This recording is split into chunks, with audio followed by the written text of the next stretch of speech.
Hammaga salom do'stlar. Do'stlar, bugungi videorolikimizda sizlar bilan sarmoya sarza rubl ishlab boramiz. Do'stlar, mana shu bot orqali biz sarmoya sarza, misol uchun oddiy vazifalarni bajarib, do'stlarimiz taklif qilgan holatda, misol uchun kuniga sarmoyasiz 100 rublgacha pul ishlab borsak bo'ladi. Do'stlar, bu botni Telegram havolasini video tagida hamda kommentariyada qoldiraman. Bemalol kirib olib, misol uchun sarmoyasiz pul ishlab borsangiz bo'ladi. Telegram hamda YouTube kanaliga a'zo bo'lib qo'ying. Sizlarga misol uchun qiziqarli sarmoya saytlari chiqarib boraman. Do'stlar, mana start tugmasini bosganimizdan so'ng bu joyda hozir mana shu saytning misol uchun bo'limlarini hammasini tanishtirib o'taman. Do'stlar, mana o'zi 5 ta bo'lim bor. Mana pul ishlash bo'limi, pul yechish bo'limi, hamda mana kabinet, hamda murojaat, hamda mana qo'llanmalar degan bo'lim bor.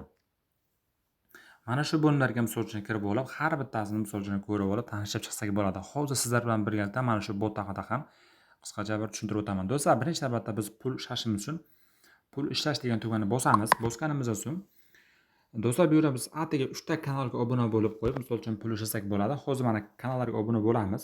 Misol uchun mana hozir mana obuna bo'ldim. Endi do'stlar, keyingi navbatda mana ikkinchi kanalga ham misol uchun obuna bo'lamiz.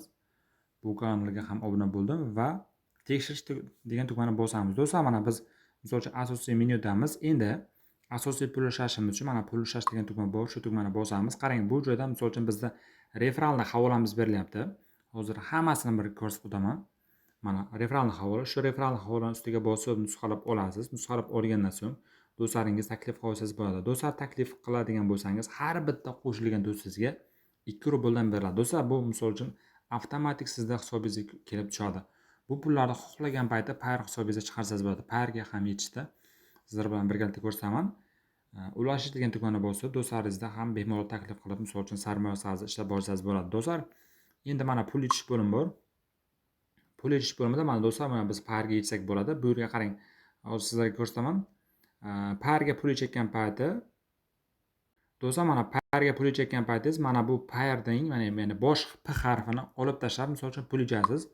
Hozirda mening hisobimda 0 balans, shu sababli men hozir pul yecha olmayman, lekin qanday qilib yechishni misol uchun ko'rsatyapman. Keyinchalik misol uchun biron kishi pul yechaman degan payti xuddi shunaqa tartibda yechib olasizlar. Keyin bu yerda mana kabinet bo'limi bor. Kabinet bo'limida misol uchun bizda ma'lumotlarimiz ko'rsatilgan. Mana bizning ID'miz, asosiy balansimiz, taklif qilgan do'stlarimiz hamda yechib olingan pullar ko'rsatiladi. Bu joyda mana murojaat degan tugmani bosib, misol uchun mana shu botning adminlariga xabar yuborsangiz bo'ladi. Misol uchun qanday savolingiz bo'ladigan bo'lsa, bemalol yuborasiz do'stlar. Xuddi shunaqa tartibda yuborsangiz bo'ladi. Bu botning adminlari men emasman. Bu misol uchun boshqa egalari. Bemalol misol uchun sarmoyasiz ishlayman desangiz ishlab borasiz. Qo'llanmalar bo'limi bor. Qo'llanmalar bo'limida hech qanaqa ma'lumot yo'q ekan. Do'stlar, Telegram hamda YouTube kanaliga obuna bo'lib qo'yib, sarmoyasiz pul ishlab borsangiz bo'ladi. Hammaga omad. Bosamiz.